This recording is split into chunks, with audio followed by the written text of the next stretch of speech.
This video will be taking you through some basic portrait edits that you can apply to all of your portraits for this project.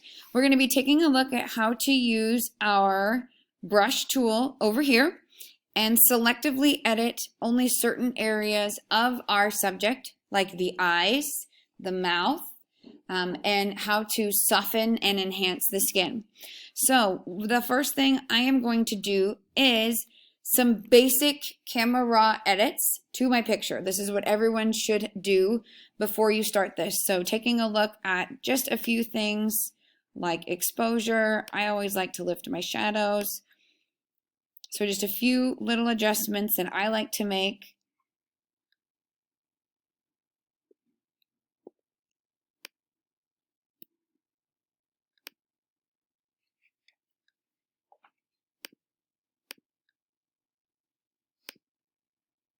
And my sharpening. There we go. So I'm really, when I make these basic adjustments, I'm only looking at things like these white values, the white on the donut, the white on her skin, anything else that I feel like needs to brighten, I can brighten on my own without having to affect the entire picture. So already we've made a huge difference in this picture just by making a couple adjustments. Throughout this, you can look at your before and after. It's always important to look at your before and after. And that icon is down here at the bottom right. It's the hollow rectangle next to the solid rectangle. If you click on that, it'll toggle back and forth between the before and the after, and it'll save your edits while you do it. So I am going to grab the adjustment brush over here. And the first place that I'm going to take a look is the eyes. So what I do when I edit my eyes is I will sharpen them and I will raise their exposure just to make them a little more crisp and clear and to make them shine a little bit brighter than the rest of my subject. So I'm going to take my exposure slider right here and raise it maybe to 0.5, just about half a stop, just to start. Once I have my eye area selected, I can go in and adjust that so that it looks best for my subject. Now I'm going to zoom in just a little bit. So on my keyboard, I'm going to press Control +. And when I zoom in, if it doesn't give me the correct position, I can hold down the space bar and my little hand will appear. And I can click and drag so that my face is right in the middle of my workspace. The next thing that I can adjust is my brush. I can adjust my brush size right here. And then I can also adjust my feather. So that brush itself, where I will make adjustments is that center circle. The feather area is the ring around that center circle. And what Lightroom does is it will automatically blend your edits together. So I always bring my feather down just a little bit. I don't need it super huge. There we go. The quick shortcut to adjusting your brush size, so I like to have my brush over the size of my eye so that I know what size I need. The bracket keys on your keyboard, they're up at the top right corner of your keyboard. One is under the plus sign, the other is under the minus sign. And you can, the one under the plus sign is going to make it bigger, hence the plus. And the one under the minus sign is going to make it smaller. So I am going to adjust this and then click and hold and paint around so that I am only getting the area of her eyeball. Maybe a little bit of some eyelashes. But I really don't want to sharpen too much outside of that eye area. So I'll hop over to this other eye. Once I have my brush the right size, I click and hold on my trackpad. And then I move my mouse around with my other finger. And I am selecting her eye area. Now I can check and see where I chose. If I hover over that little blue dot, a mask will appear and it's red and it will show me where I have chosen to adjust. So everywhere that falls underneath that red area, I will be affecting when I make my adjustments. So over here on the right hand side, I am raising, I've already adjusted her eyes by 0.5 over here. So what I'm going to do is zoom out, control minus sign, and then I can change this slider, and she can be super psycho bright, like a ghost. Or I had somebody that really enjoyed this earlier today. I can get really dark like a demon. Okay, let's not have demonic children, no matter how crazy they get. So I am going to raise this to where I can notice a difference, but it doesn't look fake.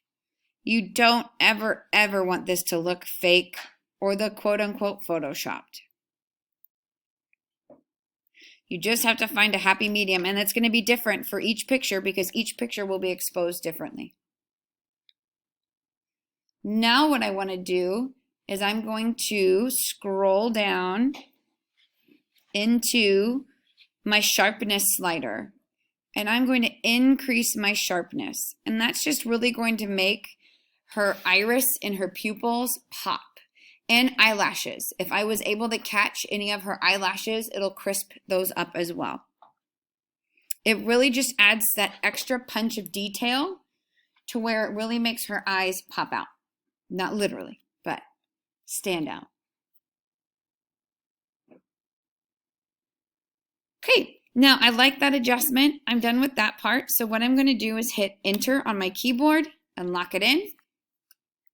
If I accidentally hit enter too many times and it closes out my brush, I can just click on my brush again over to the right. And when I do that, I need to make sure that all of my sliders are back to 0 so that I don't start accidentally adjusting things again. So now what I want to do is I'm going to come in and I'm really going to take a look. Oh, what's up, Daily's mouth? I'm really going to take a look at the color of her eyes. She has the most beautiful blue little eyes in the entire world. So I'm going to zoom in and I'm going to make my brush a little bit smaller and come through and just really try to select just the iris of her eyes, the colorful part of her eyes.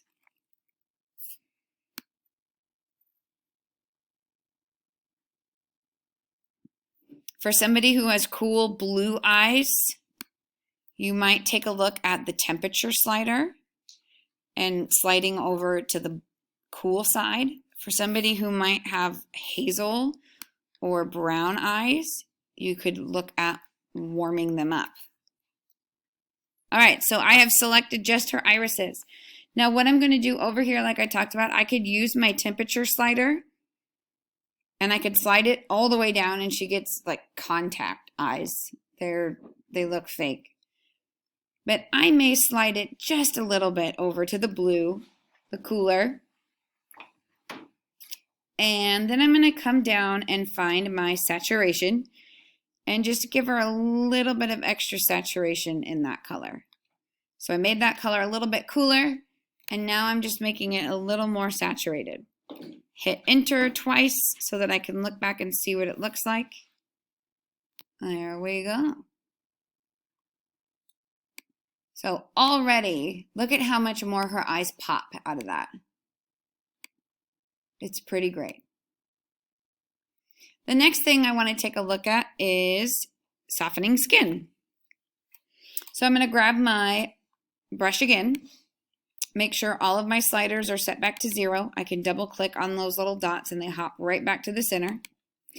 And I am going to paint around to select just her skin, but I want to try and avoid the areas where I can see lines, like in her dimples, the lines around her nose. I want to avoid her eyebrows, because what we'll actually be doing to soften skin is unsharpening this area.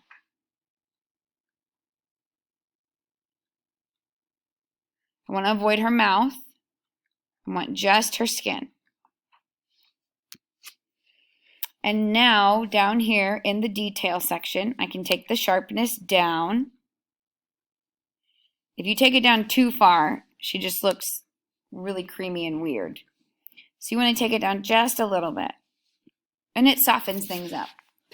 And it looks really nice. And that's it for skin. If you need to, I know her cheeks on the screen are appearing really, really red, but on my computer, they are not that saturated in red. Otherwise, you could still use this same technique and paint around on her cheeks and take the saturation down a little bit and adjust the color that way. Now her cheeks are nice and soft. Next thing I'm going to do is come in and work on her mouth and her teeth. Last little bit. Make sure all my sliders are set to 0. And when it comes to the mouth, we want to sharpen it up a little bit. So I will select the lips, the teeth, everything around that mouth area that we see.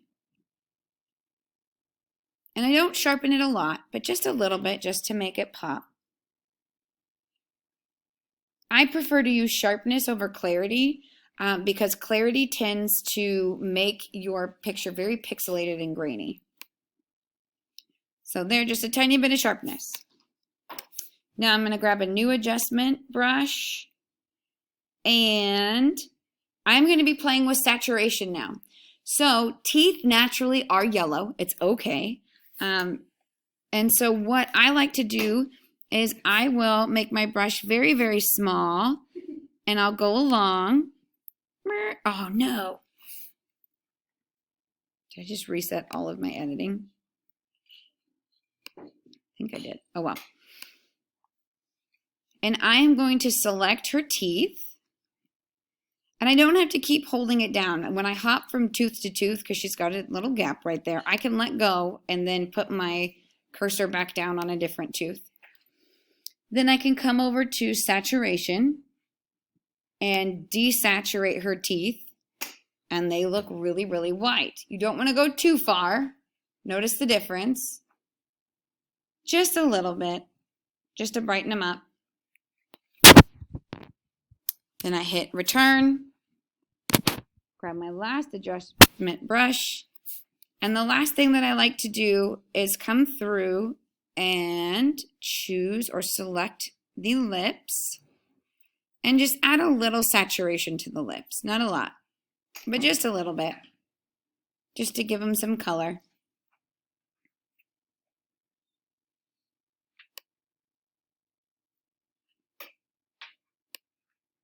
Be careful when using saturation. If you use too much saturation, it tends to make things appear orange. If you use not enough saturation, it makes things, or if you decrease the saturation too much, it turns things gray and makes them look dead. So that is your basic portrait adjustments.